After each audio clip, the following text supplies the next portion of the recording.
Buenos días a todos y a todos, Egun on guztioi. Antes de comenzar, me piden que si se pueden hacer una fotografía de familia.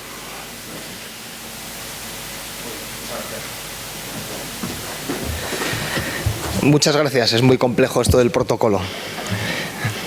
Muchas gracias por acercarse a todos a esta cuarta jornada de los eventos estratégicos S4 organizados por la Dirección General de Industria, Energía y Proyectos Estratégicos S4 de la Consejería de Desarrollo Económico y Empresarial y a la Dirección General de Acción Exterior de la Consejería de Relaciones Ciudadanas del Gobierno de Navarra en colaboración con CEIN. Muchas gracias a Volkswagen Navarra por acogernos en su salón de actos. Esta que ahora comenzamos es la cuarta jornada, como decíamos, de las 6 que van a integrar esta serie de eventos estratégicos S4 en las que principalmente lo que queremos es fomentar iniciativas, colaboraciones entre empresas grandes, gigantes como esta o pequeñas, da igual el tamaño, entre sí y también con centros tecnológicos y universidades en pro del I+D. La intención es que de cualquier de las ponencias que tengamos, de las charlas, del café, pueda surgir una idea de negocio, una posibilidad de colaboración para crear, para colaborar, para hacer un proyecto de I+D que sea de emprendimiento en el futuro. También vienen muy bien estas jornadas, por lo que hemos comprobado en las ediciones anteriores,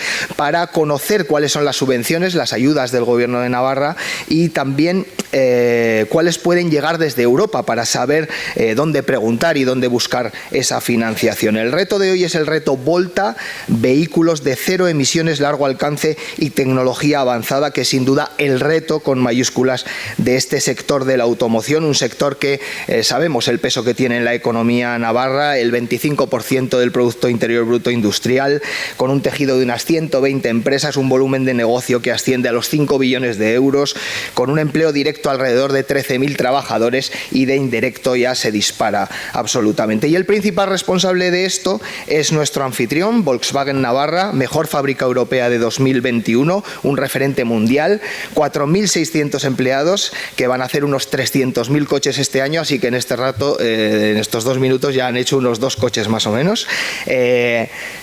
Ha querido personalmente, lo cual le agradecemos mucho, darnos la bienvenida a su nuevo presidente, Michael Hobusch, que lleva aquí un mes, pero que ya verán cómo habla español como si hubiese nacido en Barañáin. Adelante.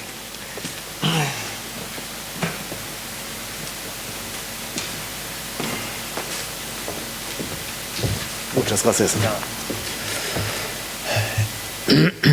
Ilustrísimo señor consejero de Desarrollo Económico y Empresarial del Gobierno de Navarra, ilustrísimas parlamentarias forales, señores directores generales de Industria y de Acción Exterior del Gobierno de Navarra, señora directora general de NITEC, presidente de la Asociación Cluster de Automoción de Navarra, señoras y señores, bienvenidos a Volkswagen Navarra. Muchas gracias por participar en este evento.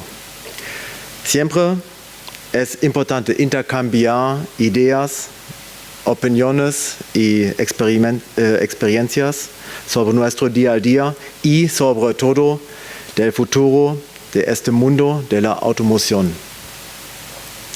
Les deseo una jornada fructífera y ahora le doy la palabra a Miguel Irujo.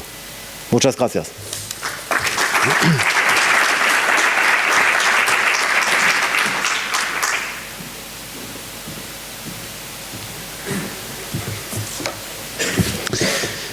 Bueno, Egun on, eskerrik asko. La verdad es que nos hemos comentado que nos hemos encontrado con un silencio aquí cuando hemos entrado en la sala, que esperemos se vaya a romper a lo largo de la jornada, porque hoy estamos precisamente para eso, para hablar. La S4 de Navarra, nuestra estrategia de especialización inteligente y sostenible, de ahí viene lo del 4, antes eran 3 S's, incluye obviamente el sector de la automoción como uno de los sectores estratégicos para Navarra. La especialización inteligente, esta estrategia, lo decimos una y otra vez, pero es una visión que hacemos como territorio de cuál tiene que ser nuestro futuro como territorio, pero también cómo podemos fortalecer estos sectores que son en los que está enraizada nuestra economía. Uno de ellos, obviamente, es el sector de la automoción, y cómo podemos fomentarlo. Es esa visión que tenemos conjunta, y sobre todo es un ejercicio que se hace de manera participativa, abierta y viva. Es decir, esto no es un documento que se plasma un año, la última revisión es de diciembre del año 2021, no. Tiene que ser un documento que se revitalice, digamos, cada año, pues, con un sistema de gobernanza que está establecido. Con lo cual, S4 y sector de la automoción, entre otros, como clave. Cuando se define dentro de nuestra S4, dentro de nuestra estrategia, un sector como primordial, es obviamente en atención también al número, a su importancia, tanto en Producto Interior Bruto como en número de empleados, empleadas que tiene este sector, y un largo etcétera, pero también porque lo que sí que podemos ofrecer como Navarra es esa cuádruple hélice. Quiero decir, ofrecemos a las empresas, en este caso, un ecosistema completo. Y me explico. Quiero decir, Navarra tiene un sistema de formación profesional puntero dentro de lo que es el conjunto del Estado. Tiene un sistema universitario que ofrece 2 universidades, 3, si incluimos, hoy tenemos a la tarde la apertura de la UNED, del curso académico de la UNED, pero tiene un sistema universitario plenamente enclavado y enraizado al territorio. Como sabemos, por ejemplo, la Universidad Pública de Navarra suele tener siempre el índice de mayor acercamiento a la estrategia de desarrollo regional del conjunto de las universidades públicas y privadas. Con lo cual tenemos ese sistema que lo que produce obviamente es un elenco de formación, de capacitación que está por encima de lo que pueden ofrecer otras regiones, aún siendo hoy por hoy insuficiente, porque sabemos que la capacitación es uno de los grandes problemas a los que se enfrenta el tejido empresarial. Pero ofrecemos dentro de nuestro ecosistema formación. En segundo lugar, también tenemos un sistema público y bien nutrido de emprendimiento, que apoya el emprendimiento. Algunas de las empresas que estáis aquí estáis empezando ahora, por ejemplo, este camino de los viveros que da nuestro centro de emprendimiento, CEIN, a varias de ellas. Con lo cual, emprendimiento. Hay otro canal que también es, y aquí miro porque va a participar hoy a Estíbaliz Erauskin, que es la directora gerente de Naitec. Tenemos un complejo nutrido de centros tecnológicos que aportan también a las empresas esa otra puerta, que es pues la innovación constante, ¿no? Tenemos centros de experimentación, centros de testeo, como digo, centros tecnológicos. Luego hablará la directora gerente, no me extiendo más en este sentido.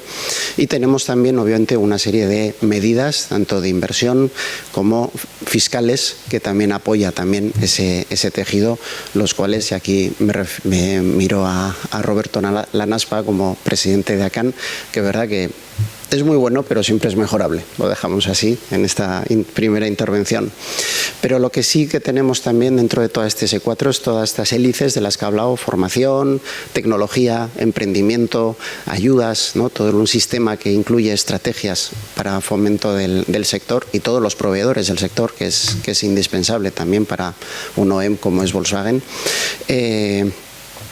Es también un sistema de gobernanza. Como decía, la consolidación, ¿no?, en este caso del clúster de la automoción, ha sido clave en los últimos años para tener también este diálogo abierto. Diálogo no quiere decir que siempre haya encuentros, puede haber discrepancias, pero lo que sí que hay es siempre ese diálogo permanente, que es el que nos acerca a eventos como el de hoy en día. Y digo como el de hoy porque hoy presentamos estos programas estratégicos I+D, que desde el año 2017 lo que hacen es dar un paraguas financiero, por decirlo de alguna manera, a todo esto a lo que me he referido. Los programas estratégicos I+D obligan al que quiera participar en ellos a participar con esa triple hélice de la que he hablado: formación, todo lo que es mundo universitario, con el mundo tecnológico y con las empresas. Tiene que haber un mínimo de 3, por ejemplo, empresas que participen en cada proyecto, etcétera. Por eso se llaman proyectos estratégicos. Tienen que, sí o sí, tiene que tener lugar una cooperación, una colaboración entre todos los agentes que actúan dentro de ese sector de la S4.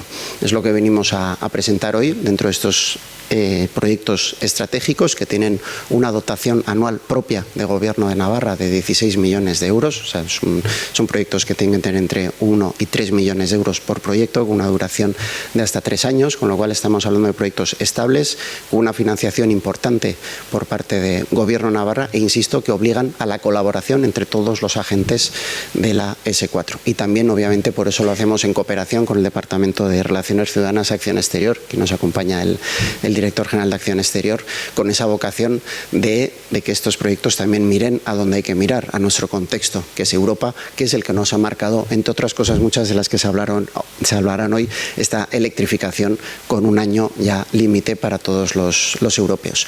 Con lo cual, de eso se trata hoy, de presentar próximas convocatorias que vaya a haber de este programa, de que los actores y los agentes, esos que vais a tener que estar obligados a cooperar, si queréis ser uno de estos proyectos, pues podáis tener una interacción más directa, tanto con los preparativos de las bases del próximo año, como también sobre posibles proyectos que podáis tener. Así que deseo lo mejor. Un saludo especial para Mijaíl. Llevas 6 semanas aquí, me han comentado, y como ves, para empezar, seguro que ya has degustado muchas de nuestra gastronomía, pero también, como ya se ha repetido, tenemos la mejor fábrica de construcción de vehículos de toda Europa, con lo cual no solo se come bien, sabemos hacer coches muy bien también. Eskerrik asko.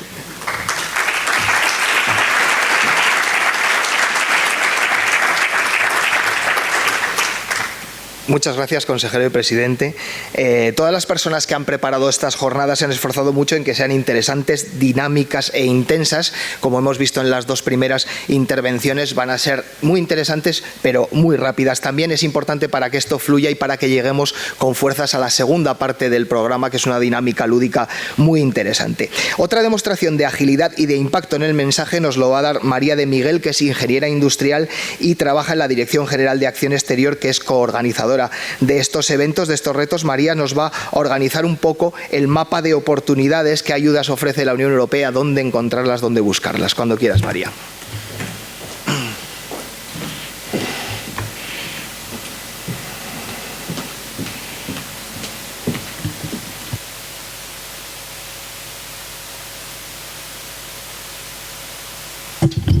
Sí, vale. O ese. Este, ¿no? Mejor. Vale. Como ha comentado mi compañero, en estos 10 minutos que tengo asignados me gustaría hablar de estos 5 aspectos, sobre todo poner en contexto el reto Volta dentro de la Unión Europea. Me gustaría hablar de las políticas europeas, prioridades, sus estrategias, de la financiación europea, redes, partenariados y agencias ejecutivas. Lo primero de todo, comentar que cuando la Unión Europea inició su mandato en 2019-2023, a través de la presidenta Ursula von der Leyen, se dictaminaron 6 estrategias o orientaciones prioritarias que lo que van a hacer es orientar estos 5 años de mandato. Muchas de ellas conoceréis porque ya en prensa y en otros medios de comunicación ya se ha hablado largo y tendido de las mismas, pero os voy a comentar a continuación. Una de ellas es el Pacto Verde, la Europa adaptada al área digital, una economía al servicio de las personas, la promoción de nuestro estilo de vida, una Europa más fuerte en el mundo y un impulso de la democracia europea. El reto Volta en concreto va a impactar sobre todo en las 2 prioridades principales, que es el Pacto Verde y la Europa de la era digital.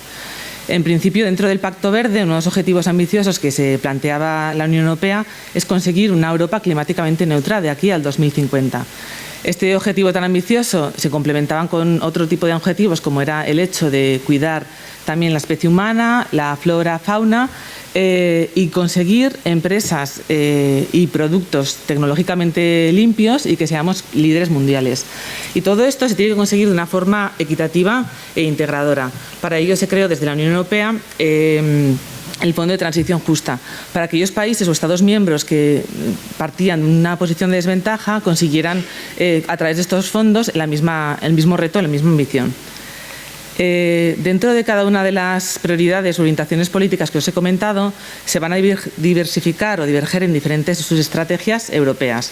En principio, he colocado en esta transparencia varias de ellas, pero sobre todo el reto Volta va a impactar sobre la estrategia de movilidad sostenible e inteligente.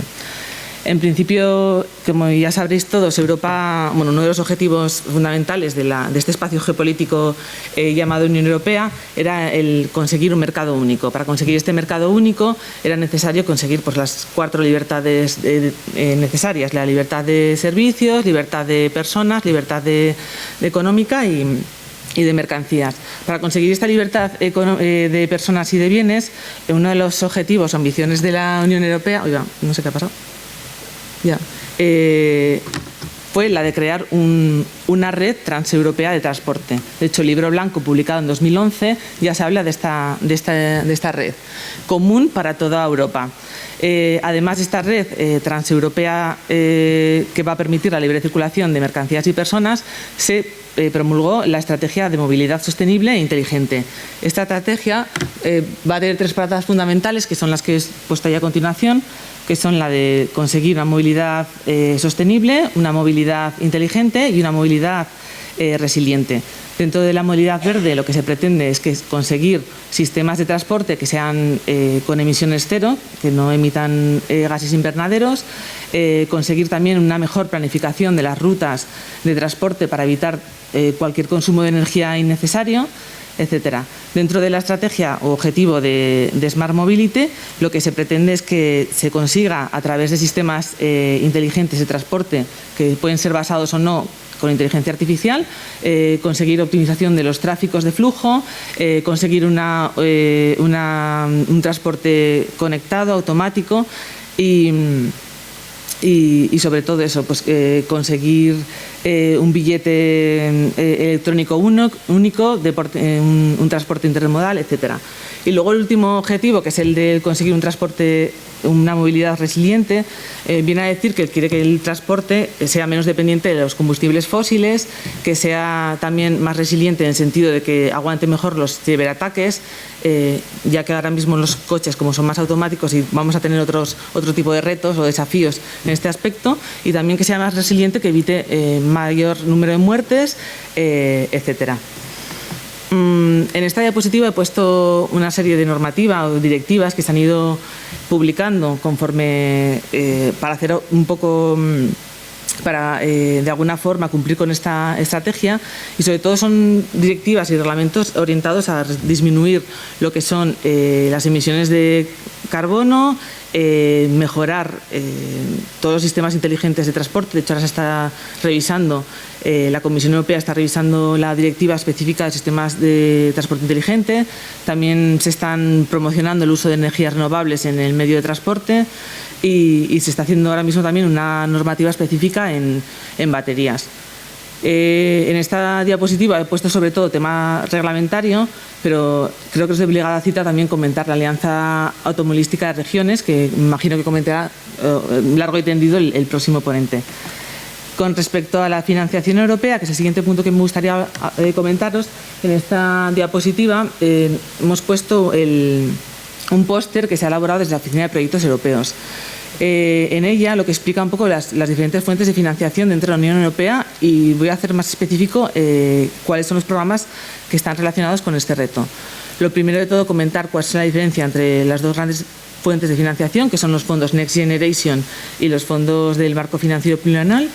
En principio, las 3 diferencias fundamentales que hay, bueno, como en la propia gráfica se ve, es el tema económico. Los fondos que vienen del marco financiero plurianual, en la barra horizontal ya se puede ver que son muchísimo más cuantiosos que en los Next Generation. Otra diferencia importante es el ámbito temporal. Los fondos Next Generation terminan en el 2023, así como los del marco financiero plurianual terminan en el 2027. Y otra diferencia también muy importante es el hecho de cómo se gestionan. Los fondos Next Generation se gestionan a través de los estados centrales, y los fondos del marco financiero plurianual se gestionan a través de la Comisión. En este gráfico se representan los 7 headings o rúbricas en los que se clasifican los más de 40 programas de financiación de la Unión Europea. Y bueno, en concreto nuestro reto nos va a interesar sobre todo el Heading 1, el 2 y el 3. Dentro del Heading 1, o rubrica 1, tenemos el programa Marco, un programa, uno de los más importantes, que es el programa Horizonte Europa. Tenemos el InvestEU, el mecanismo, bueno, el CEP Program también, el Europa Digital. Dentro del Heading 2 tenemos el mecanismo de recuperación y resiliencia, que en principio a través de estos fondos, que ya conoceréis muchos de ellos, se gestionan o se articulan los PERTES de vehículo conectado y eléctrico. Y luego dentro del heading, bueno, que ya sabéis también que está Volkswagen introducido en ellos, o sea, en gestionándolos. Y luego tenemos el heading 3, que tenemos el programa LIFE. Dentro del programa Horizonte Europa se clasifican en 3 pilares diferentes. El primer pilar sobre todo va centrado en el mundo académico, el pilar 2 sobre retos globales o desafíos mundiales y competitividad industrial, y el pilar 3 sobre todo en innovación. Los clústeres, el pilar 2 se divide en diferentes clústeres y sobre todo los que más nos van a interesar va a ser el clúster 5, que el clúster 5 es sobre clima, energía y movilidad. Ahora mismo no hay convocatorias abiertas en este clúster, pero sí que el año que viene surgirán nuevas oportunidades de financiación en convocatorias específicas de movilidad y transporte y sistemas de transporte. Paralelamente a los clústeres también tenemos las misiones, que son un poco más ambiciosas que los propios clústeres, y en ellos sobre todo nos interesaría el tema de las Smart Cities, de la misión Ciudades Neutras y Smart Cities. Y luego en el pilar 3 también tenemos el Consejo Europeo de Innovación y los EITs, que son los institutos tecnológicos e innovación, que dentro de los mismos lo que se hacen es congregar el mundo de la educación, la innovación y la industria, y también estos institutos sacan convocatorias, y vamos a ver a continuación. Dentro del CEP Program, es uno de los pocos programas de financiación de la Unión Europea que de alguna forma financia infraestructura. Ahora mismo sí que hay abiertas, de hecho están abiertas hasta el enero de 2023, convocatorias específicas en esta materia, convocatorias para financiar lo que son movilidad automática, el billete electrónico también, temas de recargas, puntos de recargas. Lo único que esos puntos de recargas tienen que estar colocados en nodos de la red transeuropea de transporte. Dentro del programa también Europa Digital también hay ahora mismo abiertas una convocatoria específica para hacer un dataset de Smart Cities, y saldrán también nuevas convocatorias porque Europa tiene un objetivo que es crear un dataset único en materia de movilidad en toda la Unión Europea, por lo cual para conseguir este objetivo también tendrá que sacar convocatorias. Luego tenemos el Fondo de Innovación, que lo que se va a centrar pues, sobre todo es en financiar tecnologías innovadoras y grandes proyectos emblemáticos que van a producir una reducción significativa de las emisiones. Con respecto a las redes y partenariados, bueno, comentar primero lo que es redes y partenariados. Al final, los partenariados son agrupaciones de expertos en los cuales van a tirar la Comisión Europea para elaborar sus programas y convocatorias. Yo creo que es importante participar activamente tanto en redes como partenariados, porque el hecho de estar inmerso en uno de ellos va a hacer que tengamos cierta información privilegiada sobre ciertos aspectos, podemos conocer de antemano cómo van a ser los programas de financiación, convocatorias que se van a publicar, nos da también acceso a información, incluso se puede influir en ciertos temas, ¿no? En esta diapositiva he colocado un poco por los diferentes clústeres, los diferentes partenariados existentes, que bueno, comentaré también en la siguiente diapositiva, y algunos de ellos tiene parte activa Navarra, ¿no? Por ejemplo, el CCAM ya tiene, el ITEC participa en ellos, en la plataforma S3 también de movilidad sostenible y segura también participa Navarra, y bueno, y hay muchísimos partenariados que vamos a ver a continuación. Luego tenemos las EITs que os he comentado, que en principio las que van a estar más relacionadas con el tema de movilidad va a ser la Energy, Urban Mobility y Digital. Estos institutos lo que van a hacer también es, hay que estar atento a ellos porque también sacan sus propias convocatorias específicas en estos temas.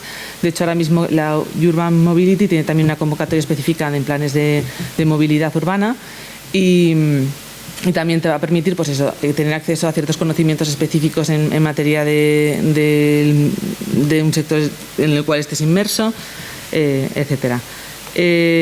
Aquí he destacado 4 partenariados específicos en materia de transporte por carretera, y luego uno transversal que es ADRA, que se centra sobre todo en inteligencia artificial, datos y robótica. Como he comentado antes, Navarra participa activamente tanto en la plataforma S3 de movilidad y en la CCAM a través de NITEC.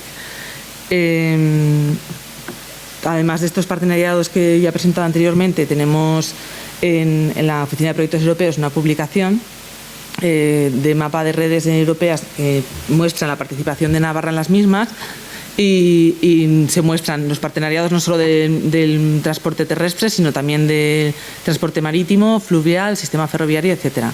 Y podéis consultar en la web también de proyectos europeos que tenemos publicada. Y el último punto que me gustaría hablar es el tema de las agencias ejecutivas. Y es que bueno, las políticas europeas generalmente se desarrollan a través de direcciones generales. Hay 34 direcciones generales. En este caso en concreto sería sobre todo la que más participa en temas de movilidad, es la DJ Move, aunque sí que se coordina con el resto. Y luego tenemos las agencias ejecutivas, que lo que se van a encargar sobre todo es en desarrollar los programas de financiación. Cada agencia ejecutiva también tiene un punto nacional de contacto a la cual se puede contactar, como su nombre indica, pues para tener más información de algún programa, convocatoria en el cual se quiera participar. En esta diapositiva he puesto por cada una de las agencias que están más relacionadas con este reto cuáles son los programas de financiación que gestionan. Y bueno, no me quiero ir sin antes comentaros o animaros a que participéis en programas y proyectos europeos, porque yo creo que es muy importante el hecho de que si participas en programas o incluso en partenariados o estás inmerso en una red, va a hacer que primero adquieras un conocimiento muy importante en esa materia en la que estás inmersa, y luego además va a poner Navarra también en una posición, va a posicionar a Navarra en un puesto importante dentro de la Unión Europea. Y bueno, y no me queda nada más que daros las gracias y ya está. Muchas gracias, María. Tiene mucho mérito hacer el resumen porque el abanico de ayudas europeas es enorme y la verdad es que siempre tus explicaciones son muy certeras. Para complementar estas explicaciones que nos dan habitualmente en estos proyectos estratégicos S4 desde la Oficina de Acción Exterior, también nos gusta complementar con una persona que nos acerca un poco más la realidad europea del sector global o de una región en particular. Hoy tenemos la suerte de contar con Florian Aglaina, que es coordinador de la Alianza de Regiones de la Automoción, que aglutina a 20 regiones europeas, a las 20 regiones más importantes, que buscan mejorar la competitividad de esta industria en fase de transformación siempre, salvaguardar sus puestos de trabajo y, por supuesto, cuidar. Nos atiende por videoconferencia. Cuando quiera, señora Aglaina, van ima sie wollen. Herr Aglaina. Ladies and gentlemen, thank you very much for giving me this opportunity to speak at this event. Gracias por darme la oportunidad de hablar en este evento y para hablar un poquito de la Alianza de las Regiones de la Automoción. Me llamo Florian Aglaina. Yo soy el responsable de la política de transporte en el Comité de las Regiones de la Unión Europea en Bruselas. Cuando la Comisión Europea publicó su propuesta legislativa para revisar las normas de comportamiento en materia de emisiones de CO2 de los turismos y los vehículos industriales ligeros en julio del 2021, hubo poca reacción fuera del sector del transporte. Esa propuesta de revisión de una normativa europea pues ya existente suena bastante burocrática y aburrida, pero sin embargo, en realidad podría desencadenar una de las mayores transformaciones de la movilidad en la historia, la eliminación progresiva del motor de combustión interna alimentado por petróleo en los turismos, un motor que ha definido nuestra vida cotidiana y nuestra movilidad en las últimas décadas, pero que también ha tenido un impacto negativo en nuestro medio medio ambiente y el clima y la salud. Las emisiones de CO2 del sector de transporte no dejan de aumentar. El transporte, especialmente el transporte por carretera, sigue siendo el sector que más CO2 emite, siendo el transporte por carretera responsable de cada 3/4 partes de las emisiones del transporte. En la actualidad, los automóviles de combustión convencional son los que más contribuyen a las emisiones del sector del transporte y también son los que tienen el mayor coste externo para la salud pública y el medio ambiente. Por tanto, necesitamos una acción decisiva para alcanzar los objetivos climáticos de la Unión Europea. Así lo subraya también el informe del Comité de las Regiones sobre el tema que nuestros políticos han elaborado y han aprobado como reacción a la propuesta legislativa de la Comisión Europea. El informe subraya que el transporte por carretera con 0 emisiones no tiene alternativas. Es inevitable una transformación del sistema de transporte por carretera tal y como lo conocemos hoy. Y claro, eso va a suponer un cambio estructural, el cambio estructural más completo del sector hasta la fecha. Tendrá un impacto en los trabajadores, los proveedores, los grupos de fabricación de automóviles de Europa, tendrá un efecto sobre la postventa y los servicios y además del cambio de la tecnología, de la transmisión, también tendrá un efecto sobre las tecnologías del futuro. Porque claro, cuando cambiamos la tecnología de la transmisión, también la industria o el sector del automóvil tendrá que digitalizarse más y conectar sus productos con la infraestructura de la carretera y los aparatos de terceros y entre sí, por no hablar del efecto que tendrá en la infraestructura de recarga. Y es precisamente por eso, como seguimiento de nuestro informe del Comité de las Regiones, hemos empezado a explorar la posibilidad de unir fuerzas con aquellas regiones cuya economía depende en gran medida de la automoción, y especialmente de la industria proveedora de la automoción. A principios de este año hemos iniciado el proceso de contacto con esas regiones y finalmente organizamos el acto de lanzamiento de la Alianza de las Regiones de la Automoción en el Pleno del Comité de las Regiones de junio de este año. En esa ocasión, la Alianza ha adoptado la declaración de 10 puntos. Esa declaración expone las posiciones clave de la Alianza, reconoce la necesidad de abordar el problema de las emisiones de CO2 en el sector del transporte por carretera, pero también reconoce la necesidad de abordar los efectos de la transformación en las regiones. La Alianza sigue en desarrollo. La primera reunión política se celebrará en Leipzig, en Alemania, el mes que viene. Y en ella vamos a definir los principales ámbitos en los que habrá que concentrarse en un futuro próximo. Y uno de estos ámbitos será sin duda la cuestión de las cualificaciones. Ese va a ser un aspecto clave para una transición exitosa. Y eso también coincide con el Año Europeo de las Cualificaciones que ha iniciado la Comisión Europea y yo estoy convencido que la Alianza de las Regiones de la Automoción debe ser un actor clave en este sentido. Pero, ¿quiénes conforman la Alianza? Bueno, como he dicho, es verdad que el Comité de las Regiones ha facilitado la creación de la Alianza, pero la Alianza en sí es una coalición conjunta de las regiones que han suscrito a la llamada Declaración de los 10 puntos. Está más allá de los límites institucionales del Comité de las Regiones y, de hecho, son las propias regiones miembros las que representan el espíritu de la Alianza. Son los dueños de la Alianza y dirigen el trabajo estratégico de la misma. Son ellas las que representan a las regiones del automóvil a nivel europeo, ante el Parlamento, etcétera. Se trata, pues, de una red política de regiones que quieren desempeñar un papel activo para alcanzar el objetivo de una transición exitosa. Es un foro abierto. Todas las regiones afectadas por la transformación pueden adherirse. En la actualidad cuenta con 27 regiones y miembros. En junio de este año comenzamos con solo 20 regiones, ahora tenemos 27.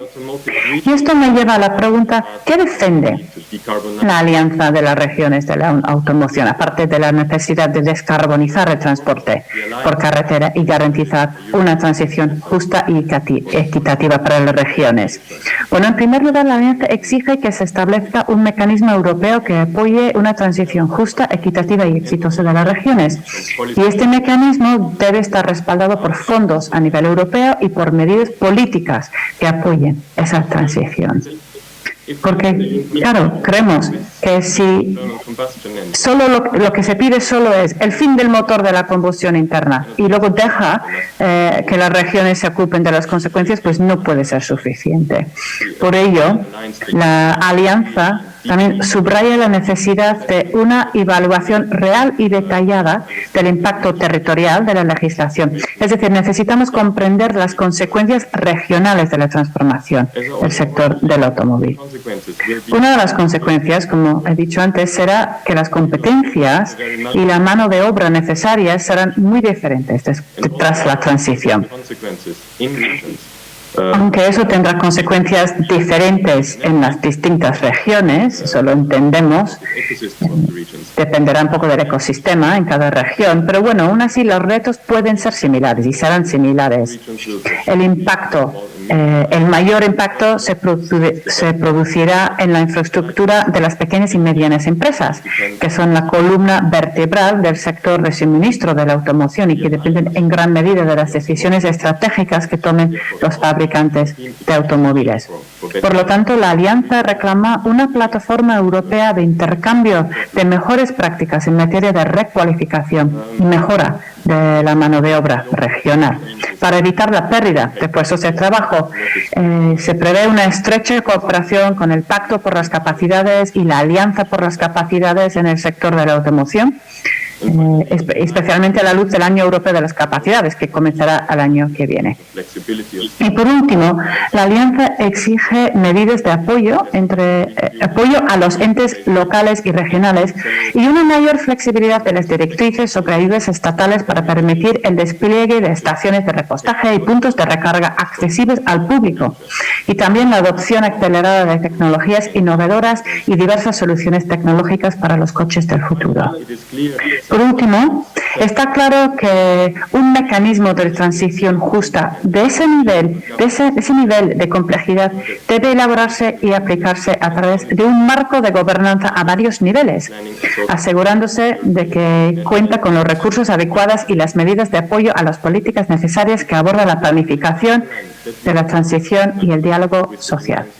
Para terminar, me gustaría decir que yo creo que estamos en el buen camino con las demandas de la Alianza de las Regiones de la Automoción. El Parlamento Europeo y el Consejo, que son los dos legisladores a nivel europeo, han acordado recientemente que el transporte por carretera con cero emisiones no puede lograrse sin medidas de transición justas para el ecosistema del automóvil y las regiones. Ambas instituciones subrayan que es necesario no solo pedir el fin del motor de combustión interna, sino que también necesitamos apoyar a los actores del sector para garantizar una transición justa. Y bueno, con eso les deseo un congreso muy exitoso, muy fructífero, y muchísimas gracias por su atención. Y tengo muchas ganas de seguir recibiendo esas contribuciones y aportaciones tan excelentes que siempre hace Navarra. Muchísimas gracias. Dankeschön, Gerald Laima. Por supuesto, Navarra está dentro de esas 27 regiones que conforman la Alianza de Regiones de la Automoción. Vamos ahora a profundizar en todos estos temas, en la movilidad, en el vehículo cero emisiones. Es casi como la cuestión elemental de la evolución humana, pero en sector automoción, de dónde venimos y a dónde vamos. Así está la transformación. Nos lo van a ayudar, porque le vamos a hacer preguntas a tres eminencias en el sector. Estíbaliz Erauzkin, que es directora general de Naitec, que es el Centro Tecnológico de Automoción en Navarra, Roberto Lanaspa, presidente de ACAN, el clúster del sector en nuestra comunidad, y Javier Faulín, que es investigador del Instituto Smart Cities y director de la Cátedra de Logística de la UMNA. Cuando quieran. Preparando este evento me contaban Roberto y Estíbaliz que Navarra es prescriptora en automoción, es decir, que es referente en sistemas de fabricación, en estándares de fabricación, y que el resto de Europa al menos y parte del mundo nos tienen muy en cuenta y nos copian, lo cual es un orgullo. Así es, y de hecho creo que, bueno, estando aquí en Volkswagen Navarra, que ha sido declarada el año pasado como la mejor fábrica de automoción, creo que mejor evidencia que eso no sé si hace falta explicar mucho más. Pero bueno, sí que es cierto que dentro de lo que es el sector automoción nos distinguimos, hay como dos niveles, ¿no? El producto y el proceso. En Navarra, salvo honrosas excepciones, de la cual luego tenemos algún ejemplo, lo que es desarrollo de producto en sí no es, tenemos, pero no es el gran fuerte o el gran capital. En ese sentido, en Navarra somos mucho más potentes y somos reconocidos también a nivel general en el desarrollo de los procesos, y creo que es ahí donde realmente tenemos una gran oportunidad, y creo que está en poner el foco en los procesos, porque a día de hoy, si estamos escuchando todas las definiciones que hacemos de vehículo cero emisiones, hacen única y exclusivamente foco en lo que es el producto. Hacen el foco en lo que significa que un vehículo cero emisiones, por definición a día de hoy, es aquel que no emite, no tiene emisiones en el proceso mientras está trabajando, mientras está andando el coche, ¿no? Y se olvida de toda la parte anterior, que es fabricación.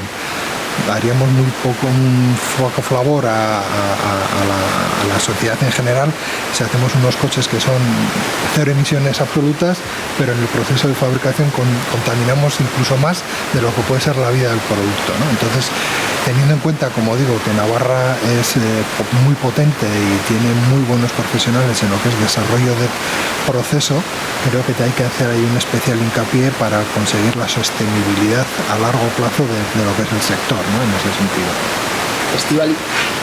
Estíbaliz Erauzkin es la directora general de Naitec, que, como decíamos, es el centro tecnológico de la automoción en Navarra. Estíbaliz.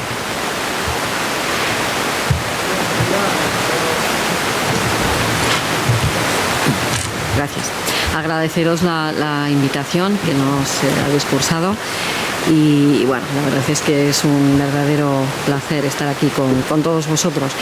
Bien, un poco abundando en lo que menciona Roberto, es cierto que se hace mucho hincapié en el vehículo cero emisiones.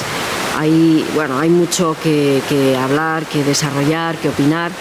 Pero a mí me gustaría hacer hincapié también, además de lo que se ha mencionado, ¿no? Que Navarra es un referente en producción, en desarrollar procesos. Hemos oído antes que esta misma planta es referente en Europa, y también hay otras proveedoras de Volkswagen que lo son a su nivel.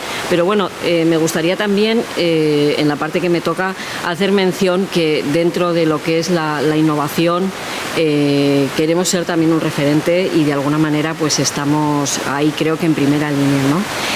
Tenemos un ecosistema de innovación creo que muy potente en Navarra, desarrollado en diferentes centros tecnológicos. En lo que a automoción se refiere, nosotros somos el centro, digamos, que está más centrado en automoción, y realmente nos estamos preocupando en que las soluciones que podemos aportar a la empresa y al entorno, digamos, social, ¿no? Tenemos un espíritu que sean lo más innovadoras y lo más transformadoras posibles, para que entre todos podamos llegar a ese objetivo europeo, ¿no?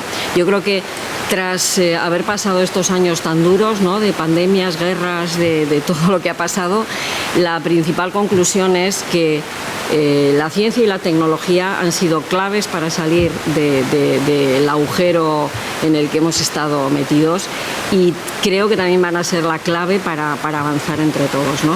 Y en ese sentido, estad plenamente convencidos que Naitec va a intentar poner todo lo que esté de su parte en ayudar, en ofrecer esas soluciones innovadoras y tecnológicamente punteras para que en Navarra seamos también pioneros en tecnología y referentes en soluciones innovadoras, sostenibles y también originales, ¿no? Y adaptadas a nuestra región. Javier Faulín, aquí el que tengo más cerca, es investigador del Instituto Smart Cities y director de la Cátedra de Logística de la UMNA. Cuando quieras. Sí, buenos días. En primer lugar, me gustaría agradecer mucho esta invitación a tomar parte dentro de esta mesa redonda, en la cual pues vamos a debatir algunos de los temas más importantes sobre la automoción, sobre la movilidad.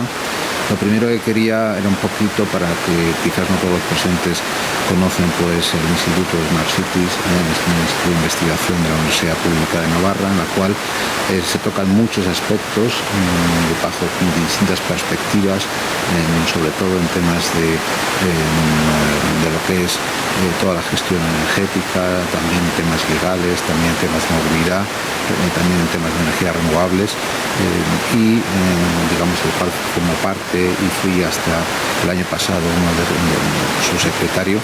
Me parece un elemento importante, porque yo creo que uno de los elementos claves en toda esta problemática es todo el empuje de la I+D+I que se realice en este sector. Y la segunda parte, como me ha introducido el presentador, como director de la Cátedra de Logística de la Universidad Pública de Navarra. Es una cátedra muy nueva, porque apenas llevamos un año en el cual hemos estado iniciando actividades. Y nuestro principal objetivo es dar visibilidad pues a todos los temas de logística y movilidad dentro de lo que es el ambiente científico, técnico, empresarial de Navarra, y también pues darle visibilidad dentro de los estudiantes y de todo tipo de ámbitos.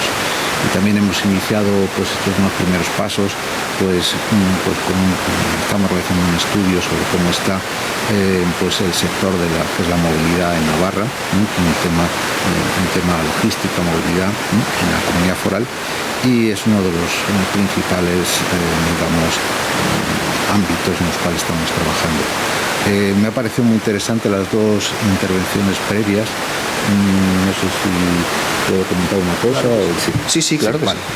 Bueno, pues particularmente me parece muy interesante la primera intervención de Roberto, que ha dicho que efectivamente el vehículo de emisiones cero tiene que ser emisiones cero no solamente cuando esté funcionando, sino en todo su proceso, desde los inicios. Y a mí me parece eso es fundamental, y no es fácil de hacer, y es un reto importante, y es una cosa que tenemos que tener en cuenta, ¿no? Me parece una cuestión clave, es una de las cosas que hay que pensar y hay que organizar bien, ¿no?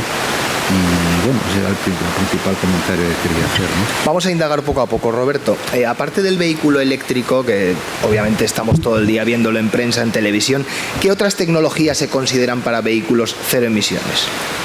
Bueno, aquí en ese sentido es clave la definición, ¿no? Cero emisiones es una definición que empezó en California con el Consejo ahí de automoción, que definió que era, en principio, cero emisiones hacía única y exclusivamente referencia a lo que se emitía por el teórico tubo de escape, que no existiese.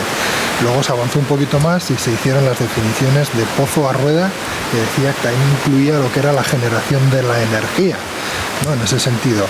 Y a partir de ahí pues ya han venido evolucionando, que si los coches híbridos, que si medio híbridos, que si híbridos enchufables. Tenemos que, por cierto, no son cero emisiones, porque emiten gases nocivos. Entonces, a día de hoy tenemos vehículos puramente eléctricos, de batería.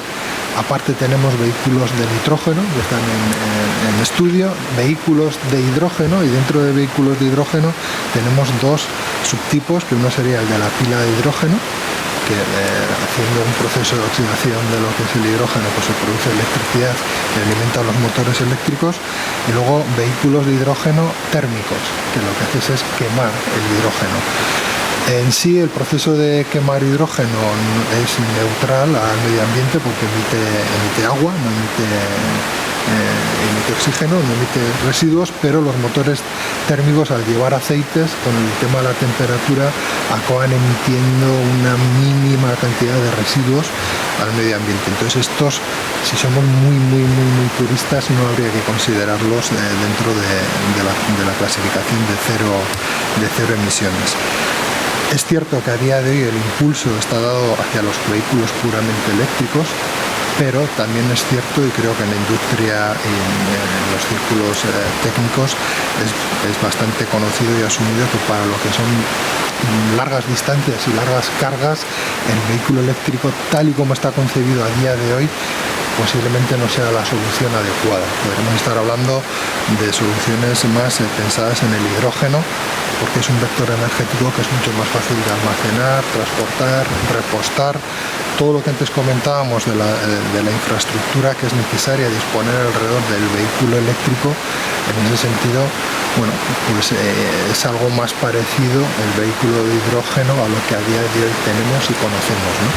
Para lo que es el vehículo eléctrico, puramente eléctrico en baterías, pues bueno, pues tenemos que desplegar la tecnología y la red de recarga. En ese sentido, el Gobierno de Navarra pues es un referente con el plan MOVE Singular y demás, con toda la implicación que tiene, y ahí estamos trabajando todos en impulsar, pero hay un camino muy largo todavía por delante, ¿no?, en esos aspectos. Javier, ¿y cómo hacemos cómo se va a hacer todo ese cambio de paradigma? Bueno, vamos a ver, aquí uno de los temas, creo yo, que son más importantes y que es necesario tener en cuenta es que no solamente es necesario cambiar, digamos, los vehículos actuales de combustión interna por unos vehículos eléctricos o de emisión cero, sino que además hay muchos otros desafíos que van paralelos a todo eso. Por ejemplo, existe un gran incremento de la demanda de transporte en todo el mundo. También existe un gran crecimiento del consumo energético, ¿no? Hablo de datos, digamos, a nivel mundial. Prácticamente desde el año 2000 hasta la actualidad, pues la demanda de energía se ha multiplicado por un 50% en todo el mundo. Entonces, quiero decir con esto es que no solamente hay un único desafío de cambio de paradigma en el cual las emisiones se tengan que reducir, sino que estamos en una situación bastante compleja, ¿no?, entre las cuales hay que ver cómo realizar el cambio de paradigma. Entonces, yo una de las preocupaciones que veo ahí es que ese cambio hay que procurar hacerlo de la manera más suave posible. No sabemos si esto será fácil de hacer o no, pero hay que manejarlo y hay que estudiarlo bien. Entonces, ¿qué es lo que puede ocurrir? Pues una de las cuestiones difíciles de manejar es que este cambio de paradigma hacia el vehículo eléctrico u otro tipo de vehículos, por lo menos ese primer paso, suponga un incremento de la demanda energética grande, y eso hay que ver cómo plantearlo y cómo organizarlo. Entonces, uno de los temas en los cuales, por ejemplo, pues los nuevos vehículos tendrían que tener una gestión de la optimización energética grande, ¿no?, en relación a lo que actualmente se tiene. Será necesario también pues hacer otro tipo de planificaciones que permitan, digamos, pues quizás, no sé si una moderación en la movilidad, pero digamos estructurar la demanda de movilidad de otra forma. Ahí vienen todos los temas de lo que es la movilidad compartida, que bueno, pues ya se están poniendo en marcha desde hace unos años, pero que también son clave, ¿no?, para todo este procedimiento y que es necesario tener en cuenta. En estas jornadas he visto que la sesión previa fue sobre el tema energía. A mí me parece que el tema energía dentro de lo que es la movilidad es esencial, ¿no? O sea, es algo que hay que estudiarlo muy bien, hay que organizarlo muy bien, porque de otra manera pues podemos tener problemas a la hora de hacer el cambio de paradigma. Eso es un poco lo que yo creo decir. Estíbaliz, ¿y cómo está posicionada Navarra ante estos retos? ¿Contamos con infraestructuras suficientes? Bueno, yo creo que, siempre tendemos a decir que nos faltan cosas, ¿no? Esto es casi como la queja continua, ¿no? Nos gusta a veces posicionarnos en el lado de me gustaría tener más o menos. Pero bueno, siendo realistas, realmente yo creo que en Navarra se dan cita, por un lado, un mix energético que hasta hace no mucho tiempo era modélico en España, es decir, Navarra tenía un nivel de energías verdes frente a energía convencional, digamos, muy bien equilibrado. Esto nos puede llevar a una situación en la cual este consumo que tengamos y que necesitemos para producir, por ejemplo, hidrógeno o otras fuentes alternativas, ¿no?, de propulsión de los motores y de fabricación para los vehículos, pues nos puede poner en una posición interesante. Luego, desde el punto de vista, yo tiro un poco para casa, desde el punto de vista de innovación, pues como antes mencionaba, ¿no? Por un lado, nosotros como centro de automoción ya hemos adquirido ya desde el punto de vista de conocimiento, o estamos adquiriendo el conocimiento en motores eléctricos, influencia que puede tener el hidrógeno, todo lo que tiene que ver con la gestión de los diferentes tipos de propulsión, etcétera. Nos estamos pues formando y adquiriendo, digamos, todo lo necesario, y a la vez también estamos equipándonos con sistemas de testeo para los nuevos motores eléctricos, para hacer la simulación, digamos, de cómo va a ser esa combustión diferente a la actual, y también para conocer qué influencia van a tener los diferentes vectores, ¿no?, energéticos sobre el vehículo, ¿no?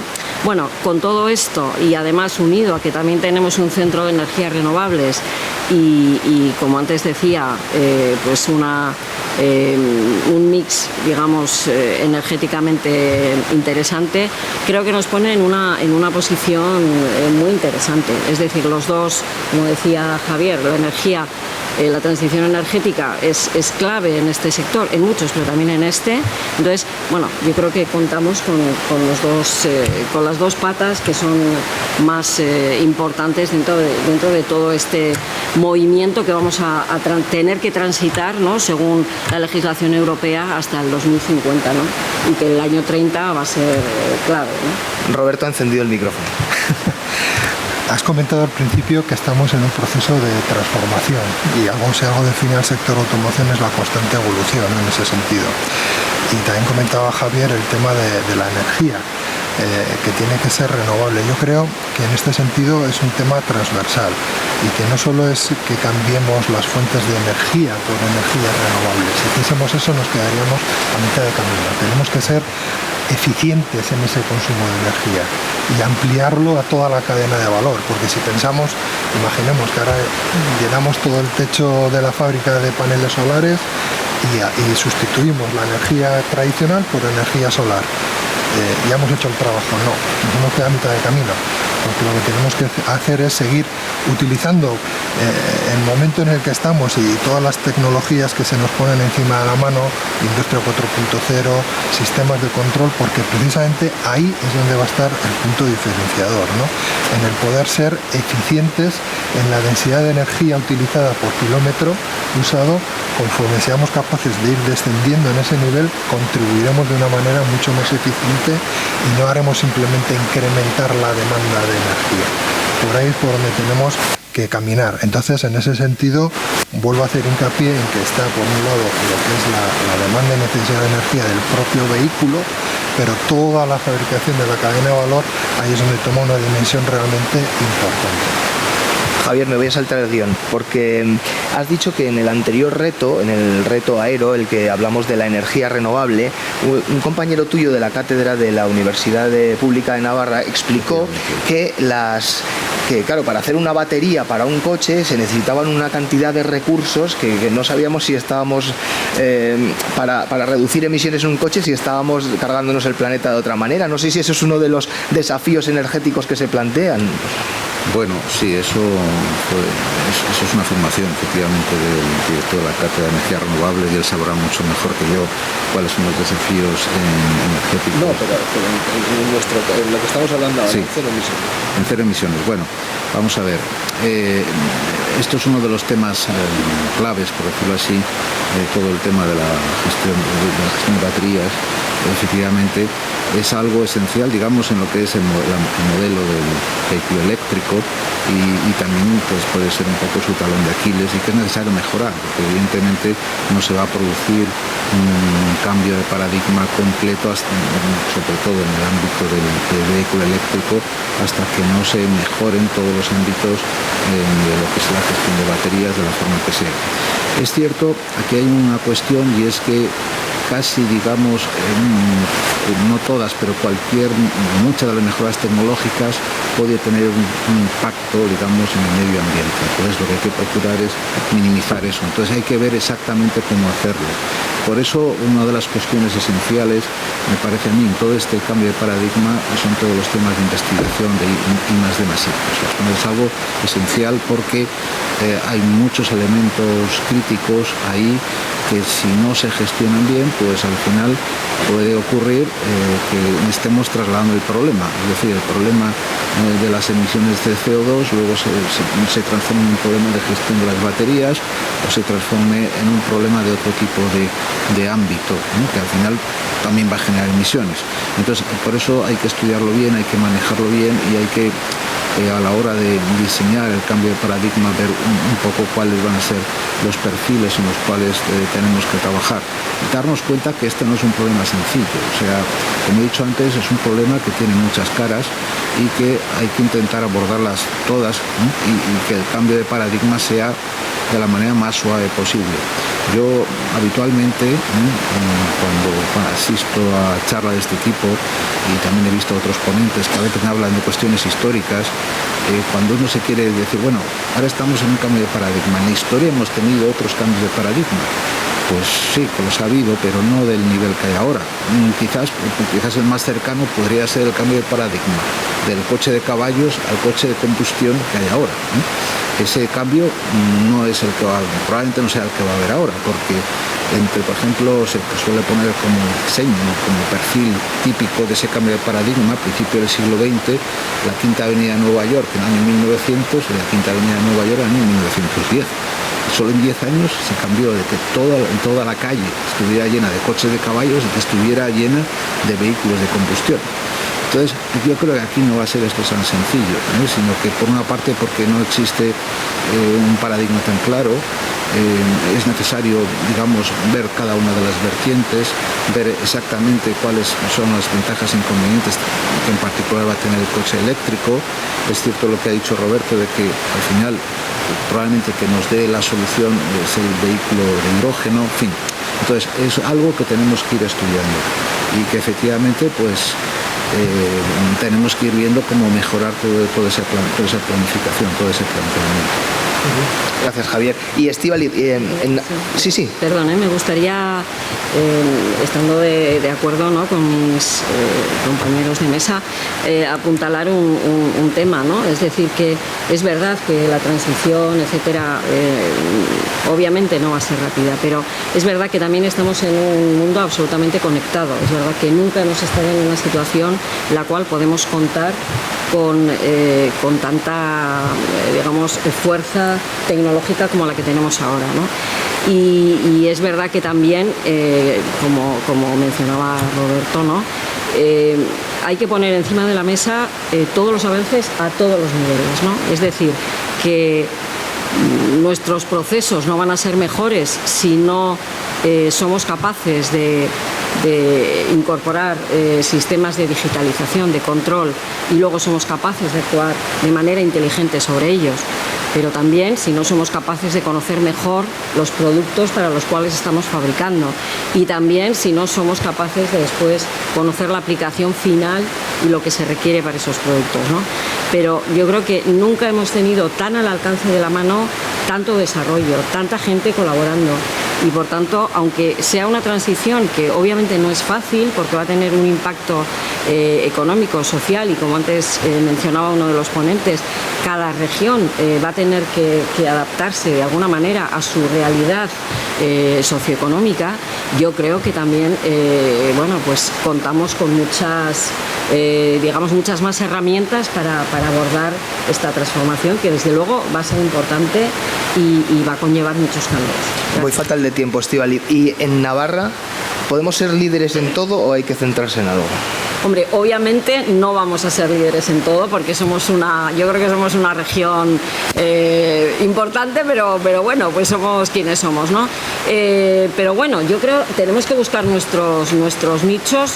Ya estamos posicionados en algunos temas y lo que tenemos que seguir es no perdiendo esta capacidad, no perder nuestra posición, ir ganando también una mayor competitividad y tener más presencia internacional a través de los programas europeos, de también sistemas digamos comercialmente más desarrollados, en fin, creo que esto es un poco lo que nos falta. Roberto, si te ha quedado algo en el... Sí, bueno, no, a lo que comentabas de si en Navarra podemos ser líderes en todo. No, pero en Navarra podemos ser líderes en todo lo que queramos ser. Y eso es importante. Javier, ¿se te ha quedado algo en el tintero?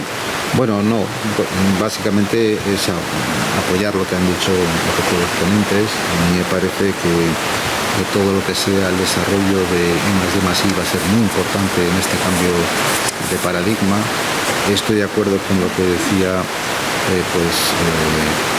tanto Roberto como Estíbaliz en relación a que ahora mismo tenemos la ventaja tecnológica que no ha habido nunca en la historia y que realmente hay que aprovecharla toda ella, hay que usarla, ¿no? Porque aquí nos jugamos mucho. Es decir, no solo es un tema de movilidad, sino también un poco de lo que sería la planificación de nuestra sociedad en un futuro, porque al fin y al cabo todos los temas de movilidad tienen una gran repercusión desde el punto de vista social, ¿no? Entonces es algo que tenemos que considerar y tener en cuenta. Pues muchísimas gracias, les pido un fuerte aplauso para Estíbaliz Erauzkin, Roberto Lanaspa y Javier Faulín. Muchísimas gracias por sus ideas. Muchas gracias. Vamos ahora a profundizar en todo esto desde la otra vertiente. Estas jornadas son muy interesantes porque tenemos a expertos que nos ponen la situación de cómo estamos, tenemos al gobierno que nos anima a innovar y también nos dice dónde está el dinero y también dónde podemos encontrarlo en Europa, y también es muy importante porque tenemos el día a día de las empresas. Obviamente hoy que estamos aquí hablando de coches empezamos con el anfitrión, que además es un caso de sinergia que nos van a explicar entre Volkswagen Navarra y el Centro Tecnológico Naitec, que es justo lo que buscamos en estas jornadas. Nos lo van a explicar Arturo Resano, que es gerente de planificación de proyectos de Volkswagen Navarra, y Ángela Bernardini, que es de Naitec. Es el proyecto Airop, creo. Cuando quieran.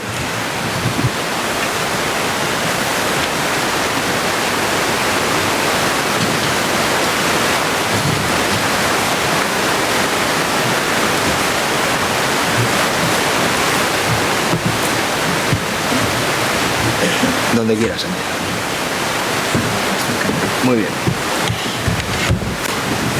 Arturo, cuéntanos. Sí. Bueno, pues os cuento a todos un poco en qué consiste el proyecto Airop, ¿no? Entonces os voy a dar un poco una visión general, ¿no? De nuestro proceso productivo. Nos enmarcamos dentro, bueno, tenemos el proceso productivo de un coche, ¿no? Que enmarca distintos talleres, desde una estampación de las, digamos, de las principales piezas metálicas, ¿vale? De lo que es la carrocería del coche, hasta la unión soldada de los distintos elementos, pasando por un taller de pintura, un taller de montaje, de revisión final y de programación de los componentes electrónicos del coche, que cada vez, por cierto, va teniendo más peso en el proceso, ¿no? Entonces, bueno, enmarcado dentro del proceso de pintura, tenemos desde el año 2018 lo que es un túnel de detección de defectos, ¿vale? La carrocería pintada, que es un túnel que veis ahí en la parte derecha, ¿vale? Entonces, este túnel se implementó en el año 2018 y supuso una optimización del trabajo, ¿no? Porque antes, como veis en la izquierda, en la parte inferior, básicamente de todo el tiempo que se utiliza dentro de los defectos que salen en las carrocerías pintadas, tenemos considerando el 100% del tiempo, abarcando desde la detección del defecto hasta la reparación del mismo, pues básicamente la revisión de los defectos suponía prácticamente aproximadamente un 50% del tiempo total, ¿no? Y se introdujo este túnel con visión artificial y básicamente la revisión de defectos, bueno, pues se redujo significativamente, ¿no? Ahora básicamente solamente se hace una revisión interior que supone un 15% dentro de un 65% global, ¿no? Vale. Este túnel, ¿vale? Básicamente es un túnel de visión artificial. Ahora os enseñaremos un vídeo. Básicamente tiene una serie de arcos de luces con LED, ¿vale? De intensidad variable en función del color de la carrocería, que tiene mucha importancia en la detección de los defectos. Tenemos un sistema de cámaras que lo que hacen es básicamente captar los defectos. Hay defectos que son evidentemente son visibles para la cámara, pero no son visibles para el ojo humano, por lo tanto para el cliente, con lo cual no son, digamos, defectos significativos cualitativamente hablando. Entonces, bueno, hay un algoritmo de filtrado de todos los defectos y para básicamente eliminar lo que son pues falsos positivos, ¿no? Como en medicina, o sea, es decir, un defecto que la cámara lo detecta, sin embargo, no es un defecto, ¿no? para el ojo humano, ¿no?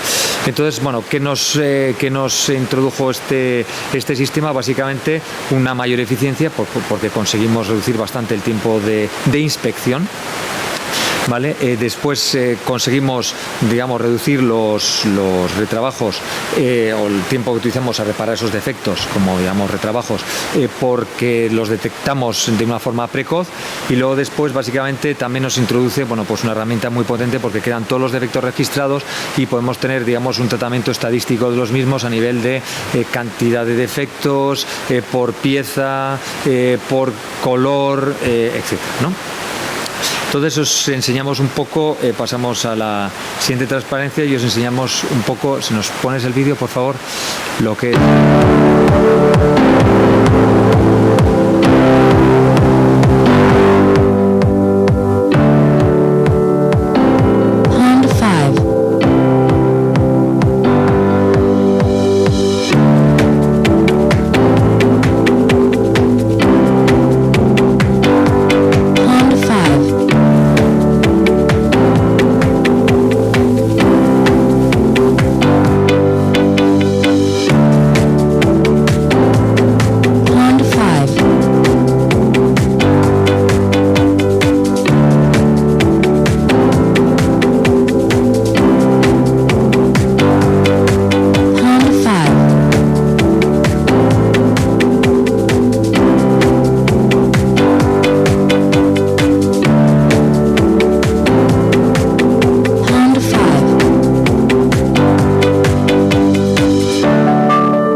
Muy bien, entonces básicamente esto es un sistema, bueno, como habéis visto, que lo que hace es detectar un defecto superficial en la carrocería y señalárselo al operario, ¿no? Entonces aquí dentro, un poco dentro de lo que ha comentado antes en la mesa redonda Roberto, básicamente el sector del automóvil, bueno, como bien sabéis, es un sector muy innovador, un sector donde básicamente estamos tratando de optimizar continuamente los procesos. ¿Por qué? Porque básicamente es un sector, como bien sabéis, muy competitivo. Hay muchas marcas de coches. Como solemos decir, contamos los pelos a los gatos, ¿no? O sea, estamos siempre innovando el proceso, tratando de ser más productivos, más eficientes, porque vamos, no estamos solos, hay mucha competencia a nivel mundial, no solamente entre OEMs, ¿vale? Sino también dentro de las distintas plantas dentro de un OEM, ¿no? Entonces, bueno, queríamos ir más allá, no solamente lo que era optimizar la detección de los defectos, que es un hecho que está bastante bien conseguido, sino que también queríamos ir a una segunda fase, que es un poco lo que supondría, digamos, automatizar la reparación de esos defectos, ¿no? Entonces, aquí, para automatizar la reparación de los defectos, nos encontramos un poco con un escollo, ¿no? Que es básicamente caracterizar los mismos, ¿no? Porque, en principio, lo que tenemos con el sistema de visión artificial, sabemos que tenemos un defecto y sabemos ubicarlo donde está, ¿vale?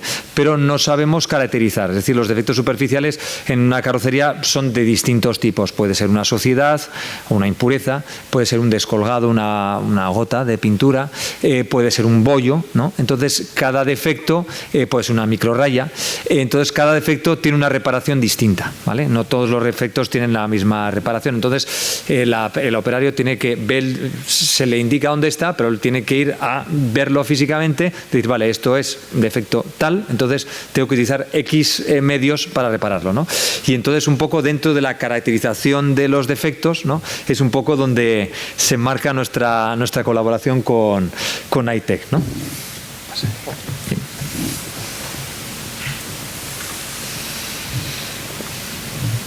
Vale. Entonces, buenos días. Yo recojo un poco el testigo de Arturo, intentando un poco centrar las que fueron las actividades de NITEC en este proyecto. Decir que, lo quiero recordar, es un proyecto estratégico entre diferentes socios y con diferentes casos de aplicaciones. El caso de Volkswagen es un estudio que pertenece a una metodología, a una solución mucho más amplia, ¿no? Donde NITEC aportaba en diferentes tareas en función del caso que estábamos tratando. Como decía Arturo, entonces el túnel, que lo habéis visto, es impresionante. Además, me ha recordado las tantas horas pasadas con Amaya, Amaya Novoa, que encima salía en el vídeo, las tantas horas pasadas en este túnel. Funciona por un barrido de iluminación que lo que hace es amplificar los defectos de forma que puede detectar microdefectos en superficies planas, pero también en superficies muy complejas. Pero como decía Arturo, el túnel no es capaz de categorizar el defecto, ¿de acuerdo? Nos dice dónde está, pero no nos dice qué tipo de defecto es. Entonces, siempre del vídeo habéis podido ver que había unos técnicos, la forma normal de actuar es por inspección visual. Va un técnico que en base a su experiencia determina el tipo de defecto, entonces decide a partir de allí el retrabajo que necesita ese defecto, ¿no? Entonces, lo que importa a Volkswagen es intentar automatizar esa clasificación con el objetivo de, yo detecto el defecto, sé qué defecto es, entonces organizo de mejor forma mi línea de trabajo de forma mucho más eficiente, enderezando ya el tipo de solución que este defecto necesita. Y es allí donde entra en juego NITEC, ¿no? En intentar cerrar un poco el círculo de inspección, hacerla completamente automática, y concretamente entra en juego en la clasificación de los defectos a partir de imágenes, ¿de acuerdo? Entonces, esto en visión artificial se define como clasificación de imágenes, que sustancialmente consiste en reconocer el contenido visual de una imagen y luego clasificarla en función de este contenido. Entonces, como en todo proyecto que supone trabajar con datos que pueden ser números, pueden ser imágenes o vídeos, pues el punto de partida es la recompilación de la información, ¿no? Es punto de partida, pero también es lo que nos da dolores de cabeza, porque recompilar la información cuesta dinero y cuesta tiempo.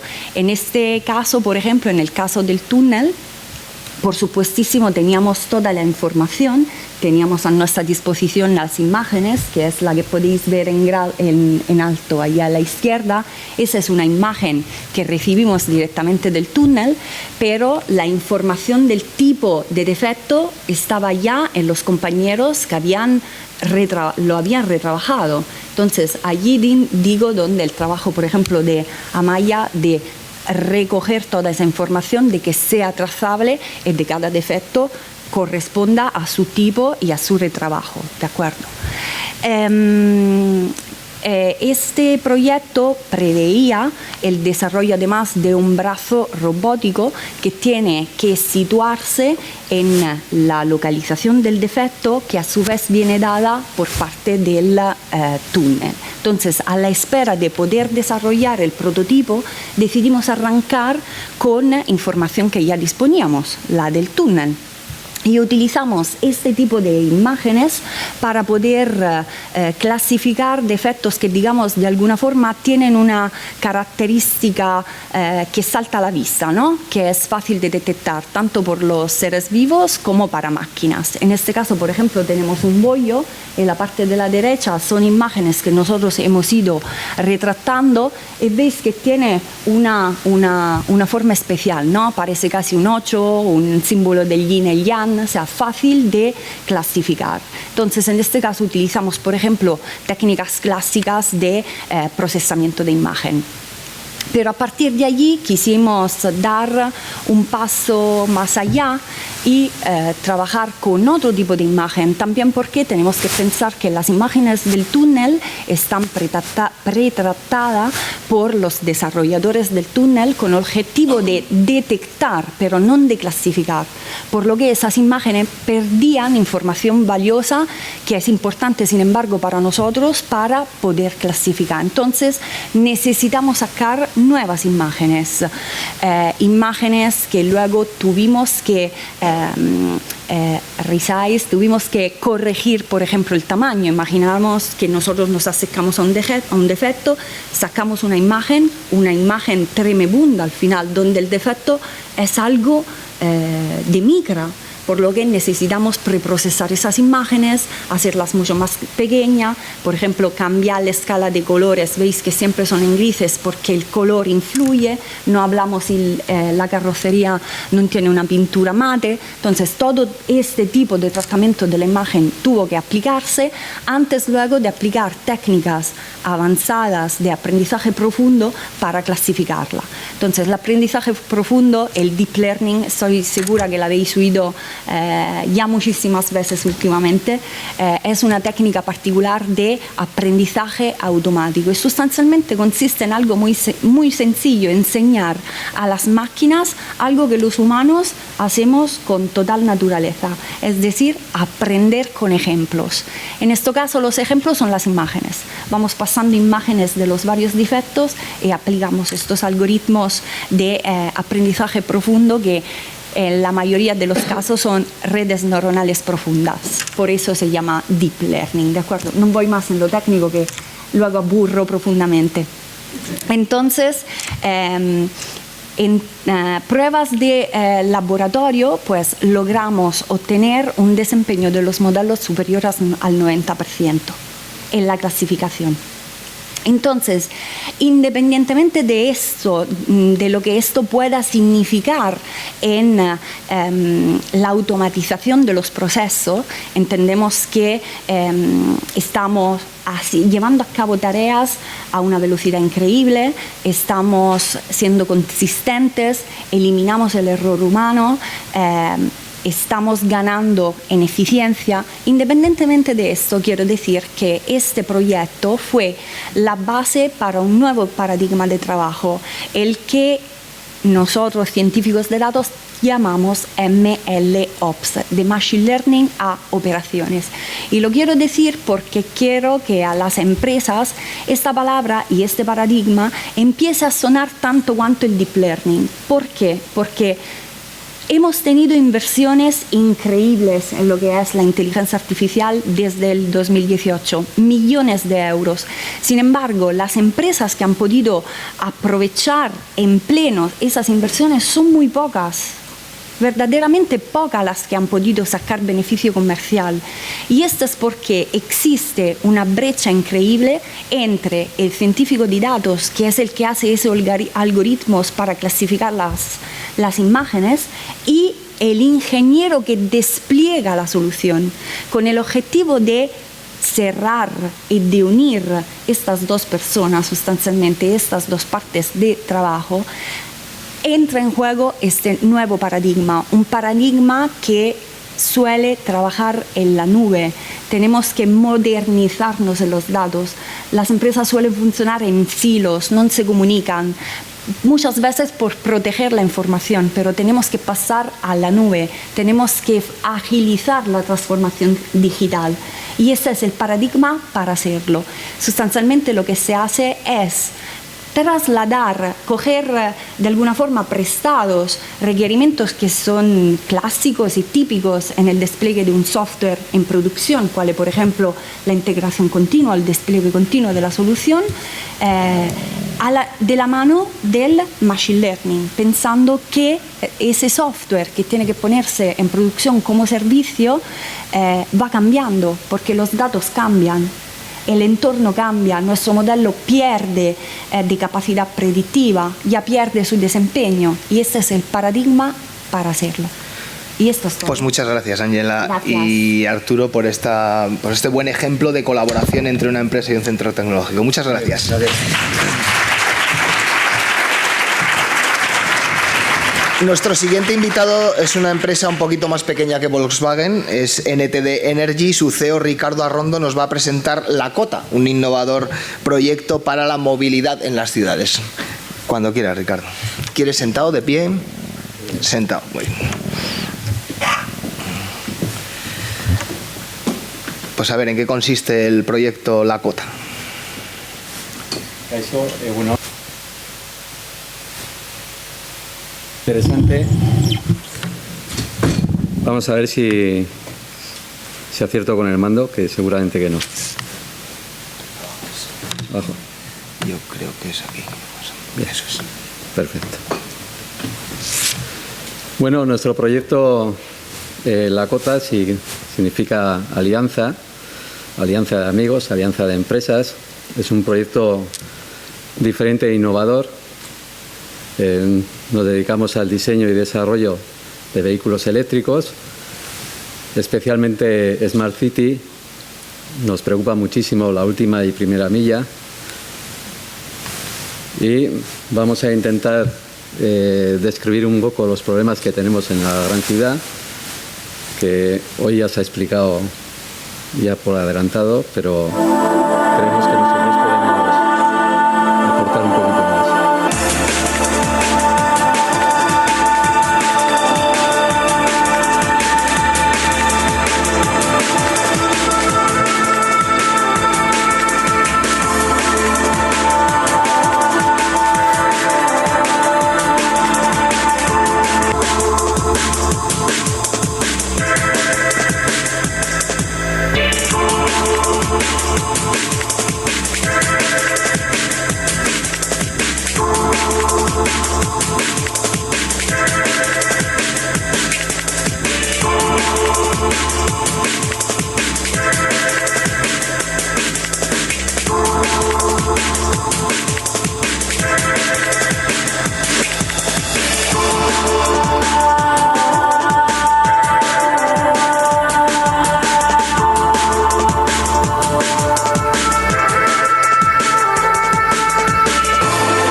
En base a estos problemas que hoy estamos viviendo en las grandes ciudades, ese problema de la movilidad, los ruidos, las emisiones, el espacio, nosotros hoy nos queremos centrar precisamente en buscar una de las soluciones con nuestro diseño, y nos centramos en una solución que sería el espacio.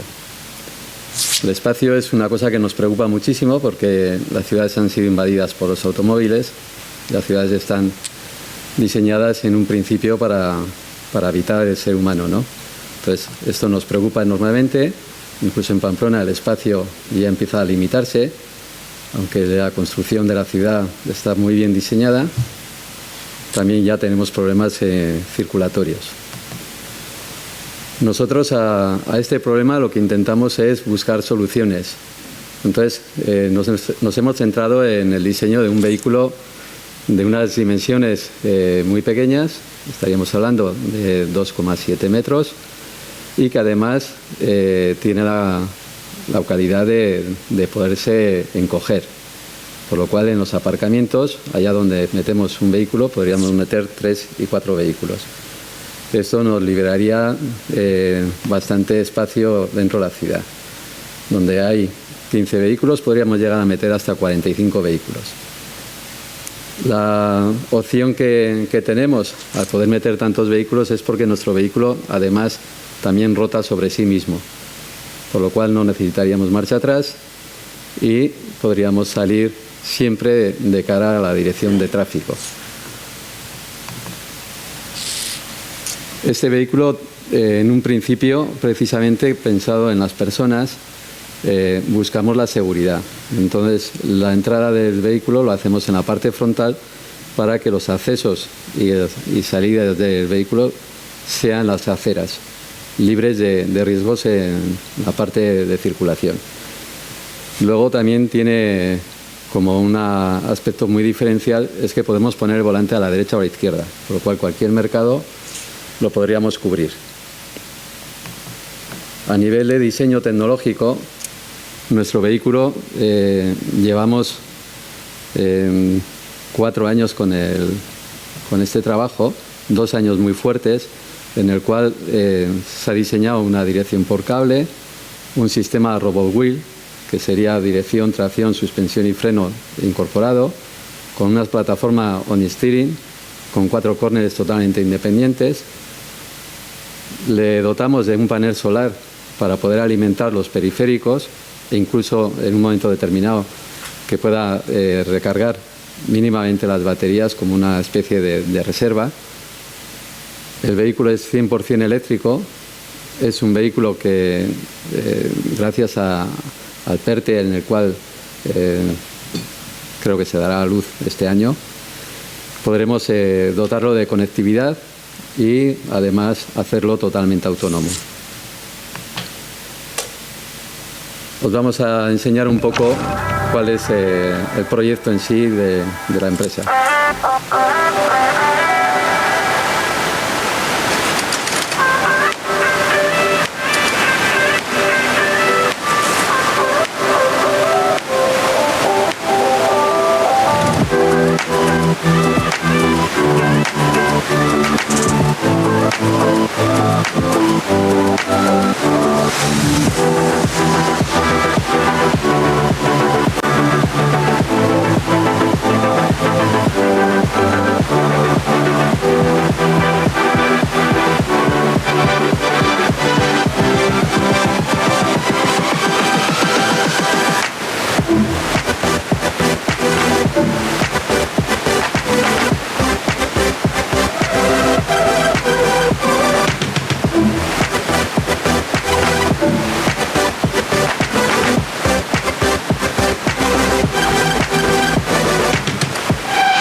Bueno, esto es un poco la evolución del proyecto y la situación actual.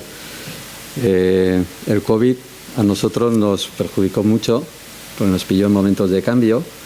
Trabajamos con universidades, las universidades cerraron, estuvimos realmente encerrados durante 7 meses dedicándole al diseño y desarrollo y estudio de todo lo que habíamos realizado hasta aquel entonces. Entonces se nos ocurrió hacer un CDTI en la primavera del 2020. Es un proyecto en el cual se trataba del desarrollo de una plataforma omnidireccional con el sistema RoboWheel.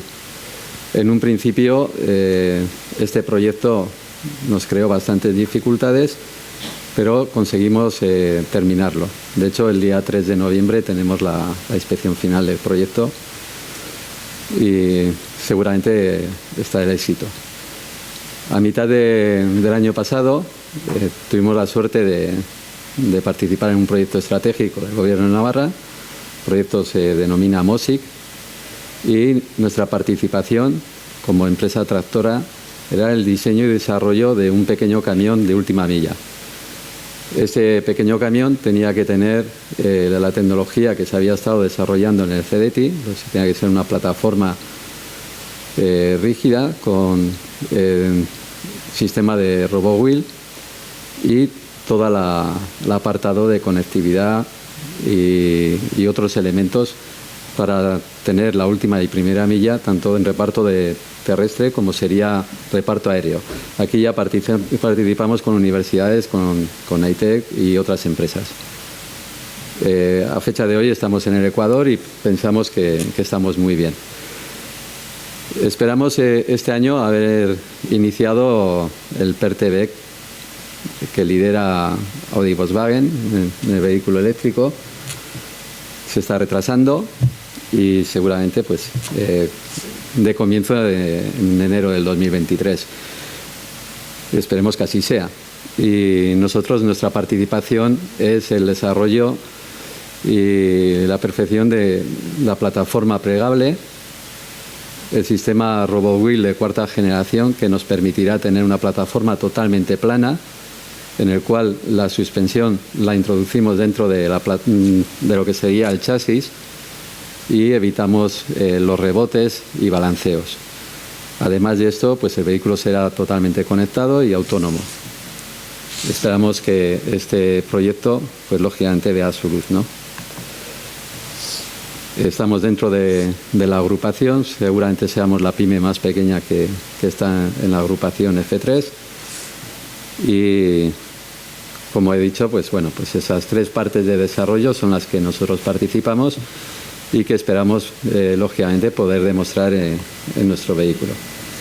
El desarrollo técnico en un principio es un vehículo L7 de la categoría CU y CP, o sea para personas y para mercancías. Está en la familia cuadriciclo pesado, tiene la posibilidad de poder variar de tamaño, con una potencia de 15 kilovatios, equivale a unos 20 caballos, y una autonomía de 250 kilómetros. Nuestro vehículo es un Smart City exclusivamente, no pensamos que tenga otra ubicación. El sistema de carga actualmente con las baterías y los estudios que hemos hecho, pues una carga sería rápida en 30 minutos y una estándar de 1 hora. El vehículo puede alcanzar los 90 kilómetros por hora y esto nos habilitaría a partir del 1 de enero, pues las personas de 16 años en el carné B1 tendrían las opciones no solo de conducir un vehículo como recreo, sino también pues aquellos que no tengan estudios poder trabajar con un pequeño camión de reparto con unos niveles de seguridad aceptables. Nuestro desarrollo tecnológico está desde el principio diseñado en SKD. Quiere decir que nosotros hacemos el coche a piezas para que se desmonten las piezas y se monten las piezas y el coche queda acabado. La estandarización de los componentes en un principio de todos nuestros modelos está entre un 70 y un 80%. Es la única forma de que podamos hacer sostenible esta idea. Y esto nos permite, lógicamente, con las plataformas que tenemos diseñadas, poder ubicar no tan solo estos 3 modelos que están viendo, sino otros muchos, como podrían ser microbuses, como podrían ser sistemas autónomos de transporte donde no tengan que estar las personas. O sea, se podría hacer lo que se quisiera. Es un sistema 100% modular. Nosotros aquí, los chasis ya han sido ensayados, han cubierto todos los análisis FEA el éxito ha sido total y los niveles de seguridad son muy altos, tanto lo que es en el chasis rígido como en el chasis plegable. El chasis plegable estaba realizándose un rediseño donde pensamos que el PERTE nos va a dar la posibilidad de tener un chasis plegable de primera línea, que se pudiese adaptar a cualquier circunstancia. Estas dos plataformas pueden ir con motor central o con sistema RoboWheel. El motor central todos los conocemos y el sistema RoboWheel de última generación, que es el que están viendo en la imagen en el diseño de 3D, es lo que pensamos realizar el desarrollo en este PERTE. Tenemos como módulo 3, sería el módulo de carrocería. El módulo delantero, después de todos los ensayos y pruebas que hemos realizado, nos corresponde que sea autoportante. Tenemos que dar niveles de seguridad máxima a las personas y esta tipología de vehículos, tal como está en el mercado, pues efectivamente es una de las debilidades. Nosotros hemos pensado que ese vehículo tiene que salir con 100% de seguridad para el conductor y hemos decidido que sea autoportante.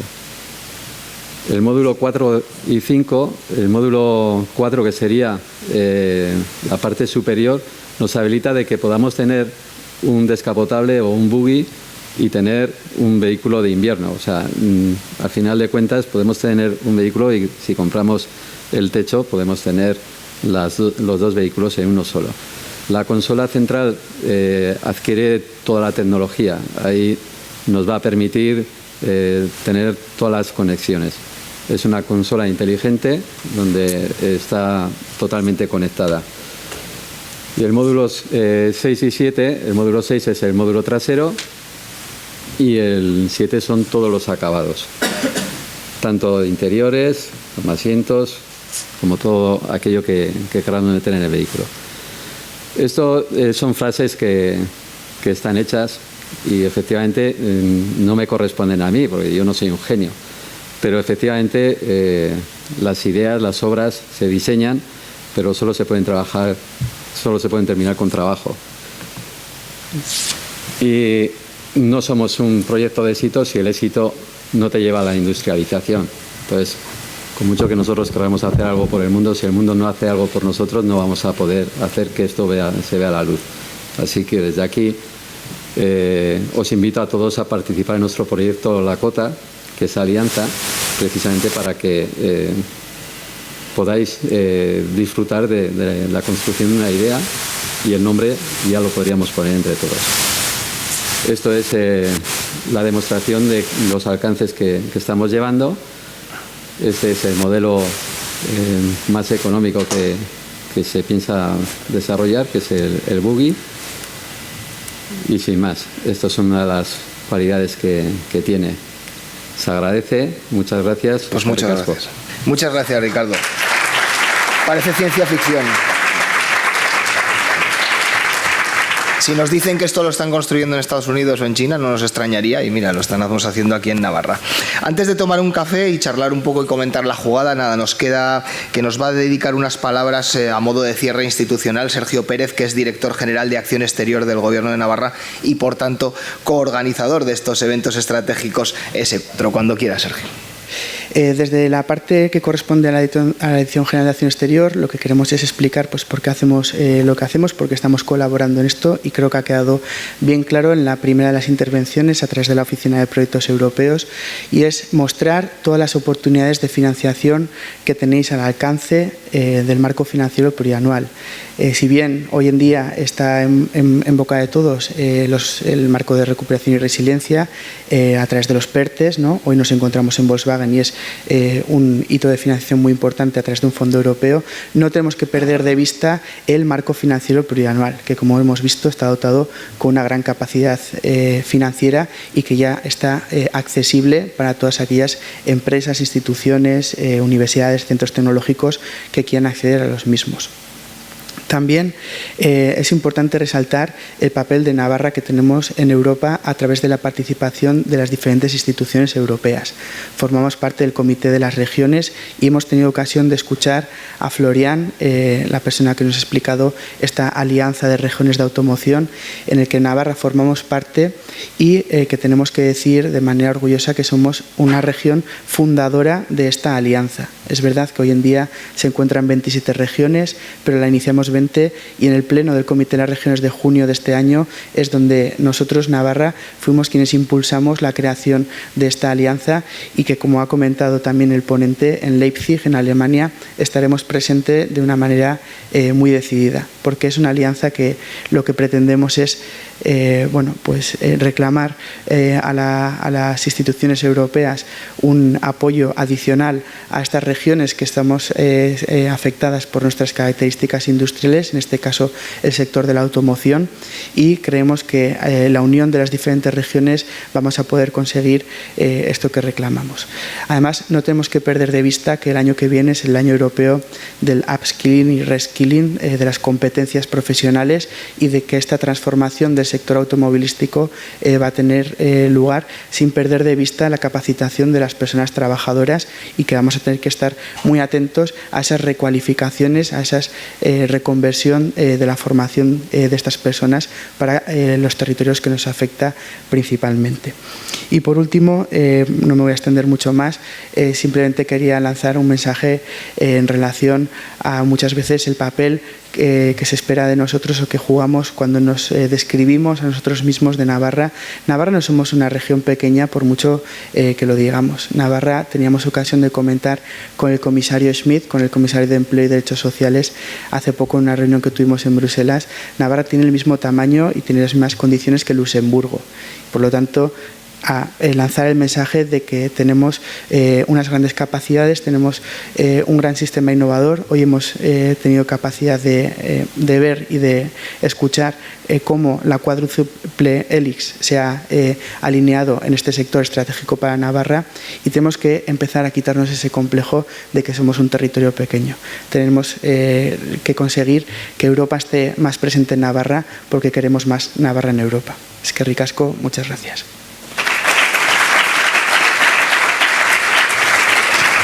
Muchas gracias, Sergio. Pues nada, ya nos van a servir un café, un almuerzo ahí en el Museo de Volkswagen, que es precioso, la verdad, disfrútenlo mientras almuerzan. Y después tenemos un juego muy divertido, una alternativa, no sé ni cómo llamarlo, es tan bueno que no sé.